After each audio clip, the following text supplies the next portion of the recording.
Hi everyone, welcome back to Joanne Tech Lover. I'm Joanne, and I'll be taking a look at this Corsair Gaming Strafe mechanical keyboard featuring the Cherry MX red switches. And I have to say that for a Cherry MX board with full backlighting and programmability, the price is pretty good. I see that the Corsair sales logo has made a comeback and it's sexier than ever. They definitely listen to what you guys and gals want.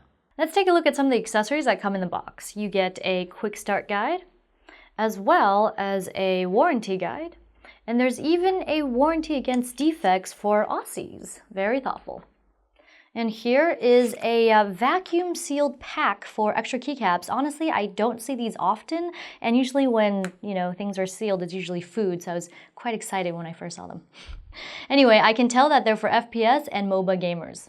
They're grippy and are gray and black in color, and there's even a keycap puller tool, but I definitely recommend using a wire puller. You get thick rubber cabling with a unique yellow pattern that indicates that this keyboard is from the Corsair gaming line. There are two USB connectors, one for power and the other for the pass-through port on the top edge of the keyboard. I'm so glad that this port has come back around. Now for a look at the bottom of the keyboard. There's of course rubber feet for grip on a smooth surface, and you also get angled feet to prop this keyboard up depending on your comfort preferences. And here's a look at the keyboard once the feet are up.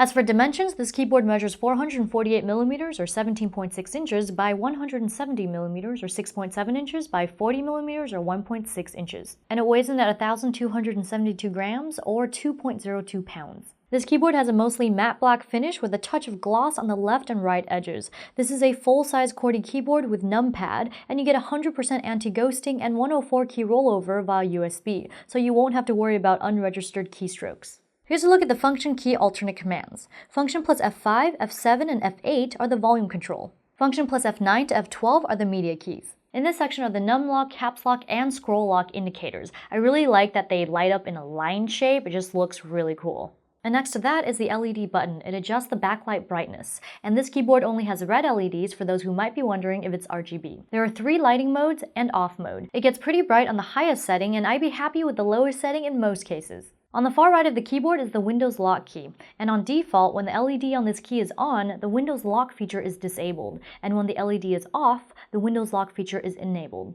Now for a look at the Cherry MX red switches on this keyboard. The Cherry MX red switch is a linear switch with no bump feeling or click sound to it. I would say that MX reds and MX browns are generally more favored by gamers, but I prefer blues and reds myself. The red backplate on the keyboard gives the red LEDs an extra oomph of color and brightness. Here's a sound test of the red switches on the Strafe keyboard. We're going to do single key first,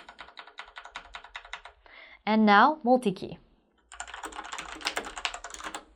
Now for a look at the Corsair Utility Engine software. You can create a profile by pressing the new button, type out a name, like P3, and add notes if you'd like. There's also the option to link the profile to a program. You can even change up the OSD settings. Click the plus icon to add a new mode. Modes are essentially profiles within profiles, and I think this is great for MMOs like WoW. You get a lot of characters that you can create modes for. Here are some profile options. There's onboard memory that allows you to take performance and lighting settings with you. And this is a look at the mode options. I like that you can assign profile and mode selection and switching if you don't link to a program. This is a fully programmable keyboard, and you can even program the LED and wind lock buttons. Hover your mouse cursor over any key and right-click. You can assign a new action through here, like macro, text, keystroke, and the like. Or you can go to Actions and create your special key combos there. Click New, select the action you'd like to create, then go wild with giddiness. If you want someone else's actions, click on the Import/Export Actions icon. After you've created the actions, you can go ahead and open up Actions list to drag and drop the action onto a key in Assignments. On to lighting. You can switch between standard settings and advanced settings. In standard settings, there's a per key illumination option. Make sure the effect is on the none setting. Click on any key or sets of keys using Control plus mouse left click. Then select the background, either red or nothing in this case. You cannot create groups by right-clicking in this area above the keyboard image for standard settings. The brightness levels can also be toggled in the software. Let's take a look at the effects now. Visor waves back and forth rather quickly. Rain is my absolute favorite. I just love the random illumination effect that mimics rainfall. Pulse is a very standard lighting effect, I'd say. And then there's the one-directional wave, a favorite among users. Here's the type lighting effect via key press. I actually find a lot of lighting effects to be more distracting than anything else. So I prefer type lighting the best, and then rain after that, just for giggles. Ooh, and there's type lighting ripple. However, if you type a lot and at a fast rate, it just looks like solid lighting. And now for the advanced settings. I like that you can do per key illumination and set a lighting effect, but the list is shorter for effects. Highlight the group of keys you want, then right-click to add them to a group. Name it, let's say, random. Click on the group at the top, right-click to assign new lighting, or you can go to lighting and create your effects there. As you can see, there are only 4 effects.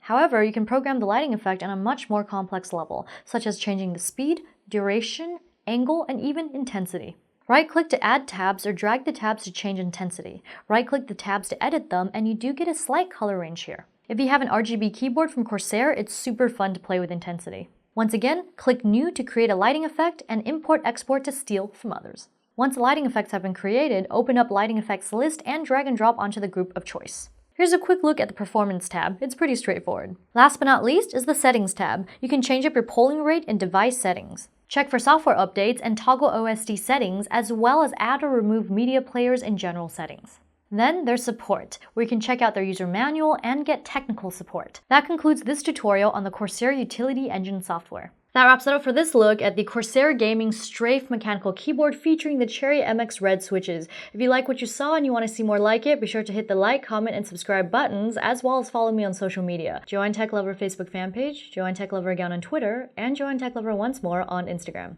Don't forget to hit the donate button to help expand this channel and feed this techie. Be sure to check out my other YouTube channels, JTO Lifestyle for everyday gadgets, and JTO Cuteness Overload for an injection of cuteness into your day. Last but not least is storeenvy.com, where you can go ahead and check out my 8.5 by 11-inch autograph prints that you can buy.